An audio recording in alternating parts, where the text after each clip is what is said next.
I didn't think it would be bowel cancer for me. I thought it'd either be diverticulitis or Crohn's disease or something like that. So I wasn't aware that people of my age could be diagnosed with bowel cancer.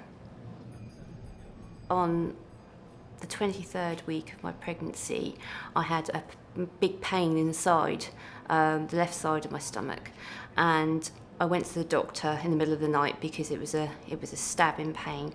And I went along and he had a feel around and he diagnosed round ligament pain. So he told me to go home, rest, and then see how I am in the morning. In the morning, I still had a bit of pain, but it reduced, so I just left it there. After that, I carried on and I actually was rushed into hospital at 27 weeks pregnant because the baby had stopped moving.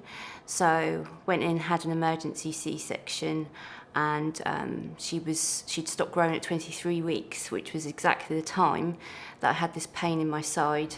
Hayley's daughter survived for 4 weeks in neonatal intensive care, but unfortunately she had a blood clot in her small bowel and she passed away. 2 weeks after her baby was born, Hayley had the pain in her abdomen again, which this time was diagnosed as an infection.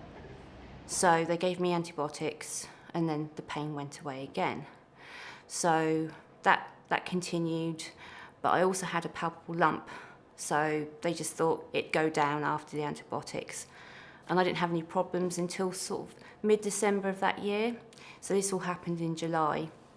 December, I again had this pain come back. I could actually feel the lump in my side, and I started to get more symptoms like sickness, diarrhoea, and feeling extremely tired.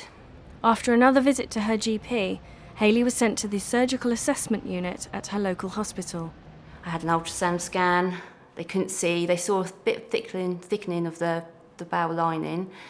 So a CT scan came, and then they discovered that it was actually a tumour that was in my bowel. So 4 days later, I was in the theatre. The surgeon sort of gave me the facts about it, but there wasn't really any support just after being given such a shocking diagnosis. We'd gone from losing our daughter to 3 months later a cancer diagnosis, and there wasn't really any time to grieve for her, as well as all of a sudden having this awful news as well about cancer. So I think the support I got was mainly from family who were also going through the tough time of it as well. It was a really difficult time.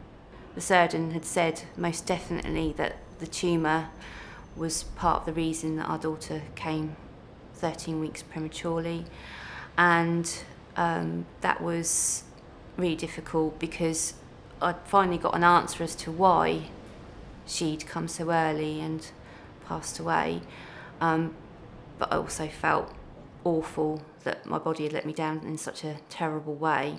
Once I was diagnosed, I was told the next day I would need an operation.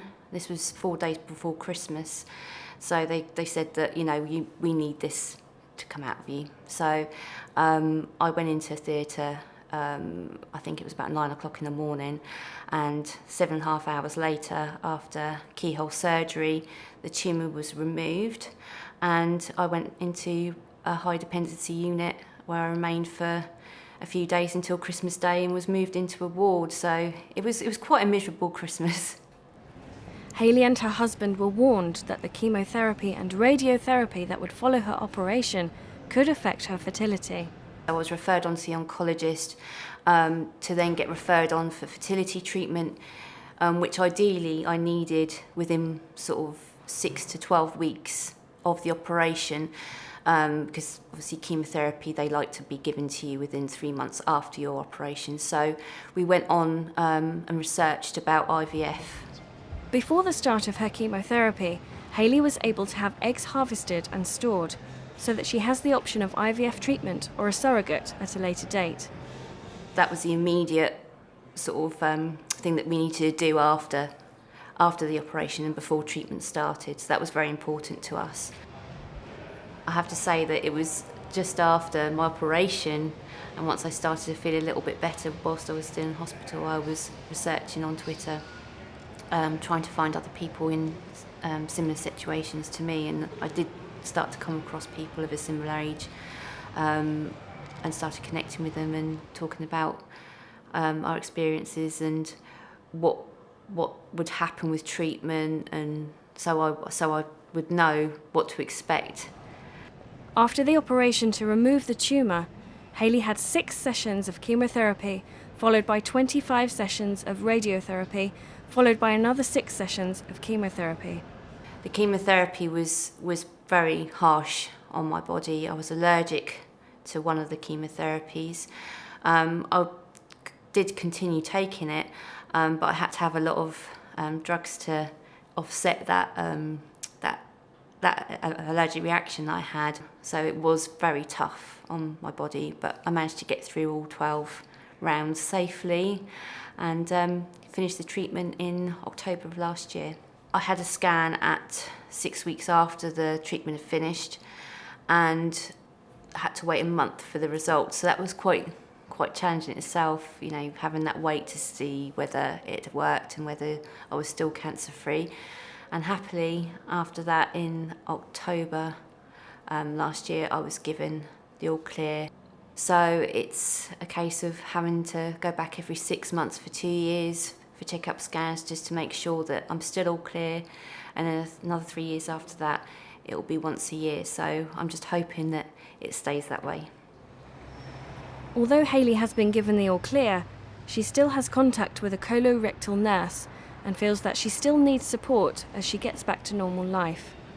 I do feel that I still need that support, even though I'm starting to get on with my life a little bit more. I think it takes a lot to sort of digest that information that you've had cancer and you're still considered a patient.